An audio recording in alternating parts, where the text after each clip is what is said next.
Тері ауруларының ең көп тараған түрі тері саңырау құлағы. Ауруды біреу білсе, біреу білмейді. Ол теріні дұрыс күтпегеннен болады. Шын мәнінде адам терісі өте нәзік, сондықтан оны дұрыс күтуді өмірдің өзі талап етеді. Ендеше медицинада зең саңырау құлағы грибок деген атпен белгілі дертті біліп жүрудің артықшылығы жоқ.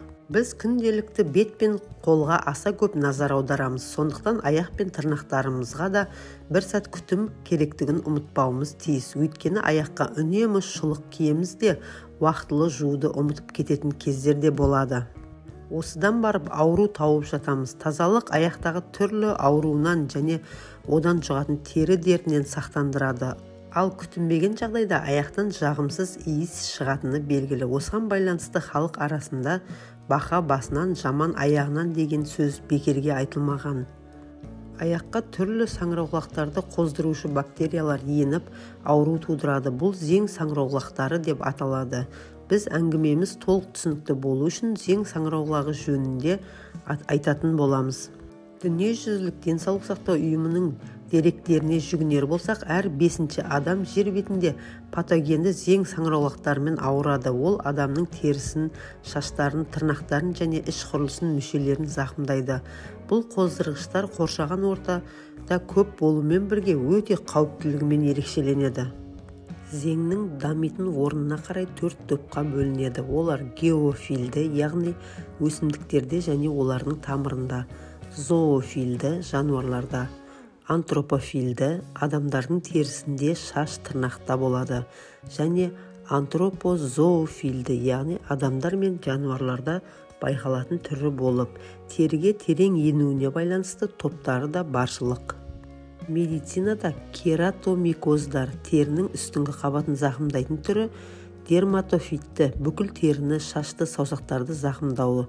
Сонымен қатар шатты аяқ саусақтарының қатпарларында да кездеседі. Аяқтағы грибок бұл аяқтың саусақтарының арасында табанда кездеседі.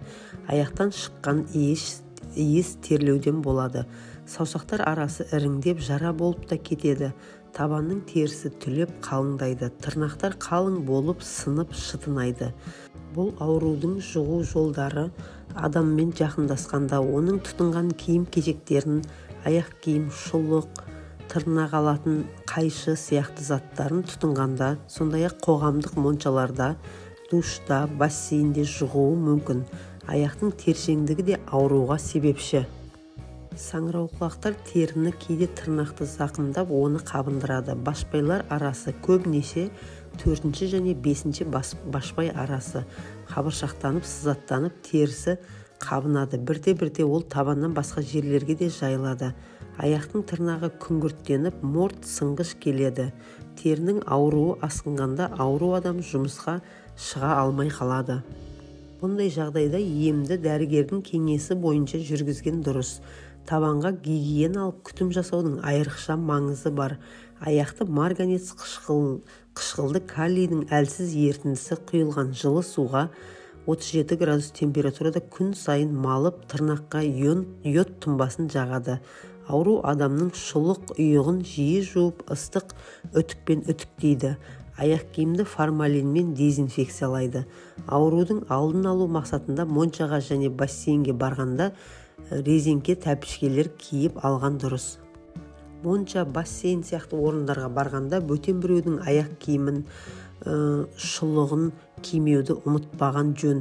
Тершеңдікке қарсы емдік шараларды да дәрігердің ақыл кеңесі арқылы қолданған жөн.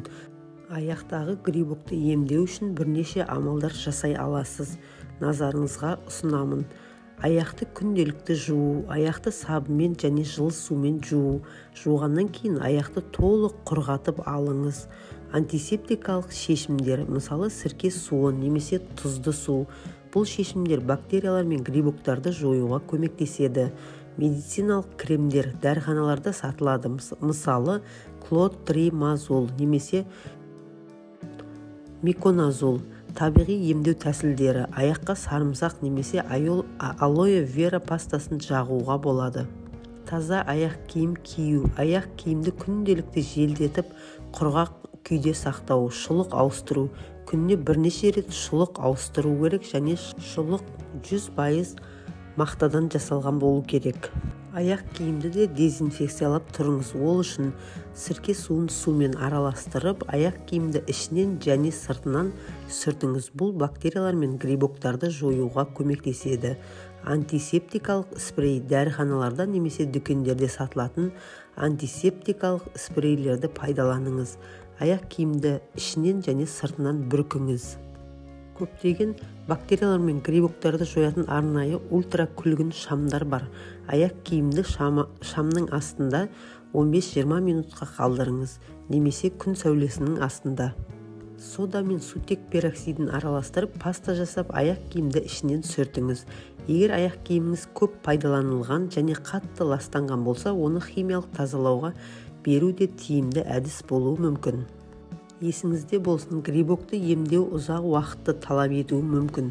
Егер сізге симптомдар күшейсе немесе емдеуден нәтиже болмаса, дәрігерге қаралуға кеңес береміз. Видеоның соңына дейін көргеніңізге рахмет. Видео пайдалы болса, тіркеліп лайк басуды ұмытпаңыз. Деніңіз сау болсын.